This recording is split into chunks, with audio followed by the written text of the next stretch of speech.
Eto, tama, etong pahayag na ito ni Castro, Representative Castro.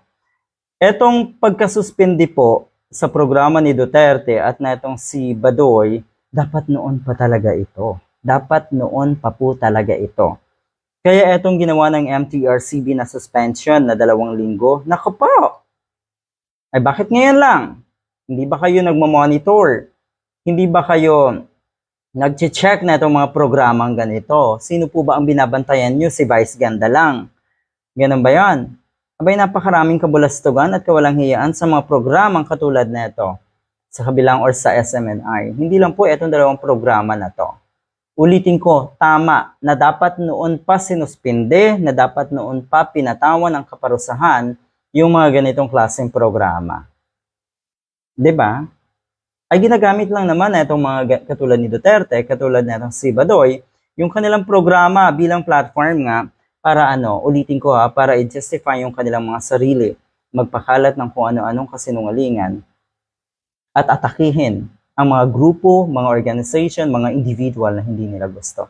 Sa case na si Digong, ma-imagine niyo ba na yung programa niya ang pinakapunto madalas ay i-justify at bigyan ng paliwanag yung kanyang sarili. Diyos ko po, bakit sa programa kayong ganito? Or bakit ganitong sistema or estilo ang ginagawa nyo? Hindi ba't kung kayo ay may mga kaso, kung kayo ay may mga problema at kinahaharap na kung anumang reklamo, nasa tamang venue dapat yung inyong pagpapaliwanag.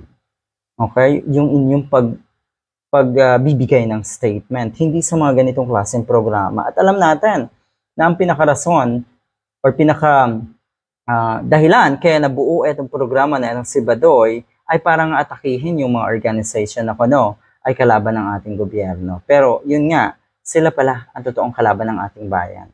Sabi ni Representative Castro, eto po, this suspension is long overdue, but at last now, something has been done.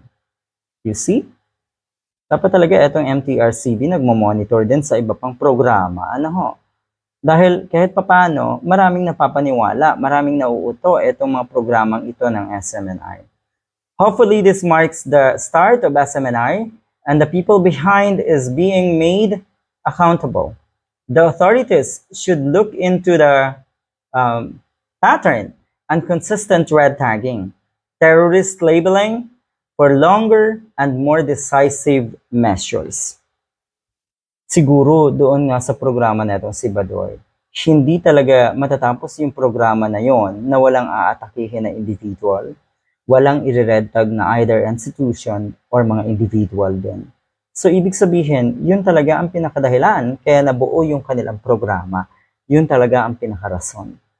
Sa case naman na itong si Duterte, ulit-ulitin ko, hindi ako nanonood pero alam na natin kung bakit mayroon siyang ganyang programa. Good luck!